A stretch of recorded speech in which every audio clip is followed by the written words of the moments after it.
बारंगरे फुटिला गुली। बारंग थाना त्रिशूलिया छक निकट कुसिंदा गाँव में फुटी गुली। जमीजमा विवाद को केन्द्र करी गतकाली विवाद होइथिला।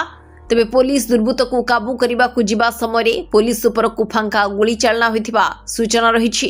घटनास्थल में बारंग थाना पुलिस सूचना अनुଯାयी रविवार अपराह्न 2टा सुधा त्रिशूलिया छक कुसिंदा ग्राम निकट एक बिल्डर प्रोजेक्ट रे काम चलुथिबा बेले हठात एक कला रंगर कार रे किछि दुर्बृत्त सेठारे पहुंचीथिले। परे सेठारे बंधुक देखाई आतंकरा चलाइथिबा बेले बारंग थाना अधिकारी और अन्य कर्मचारी पहुंची दुर्बृत्तों को काबू करने को चेष्टा करुथिबा बेले पुलिस हाथरू खसी जीवा पई फांका गुली चालना करिथिबा सूचना रही। बारंग पुलिस घटनास्थल 8 जन दुर्बृत्तों को काबू करने सह एक थार गाड़ी जबत करने सह गाड़ी किछि मोबाइल और बंधुक जबत करने सह घटनास्थल एक जीवंत गुली जबत होइथिबा कहिछि। तेबे दुर्बृत्तों ठारू केतोटी बंधुक जबत होइथिबा पुलिस पक्षरु स्पष्ट करा जाय नथिबा बेले घटनार तदंत चलाइछि बारंग पुलिस।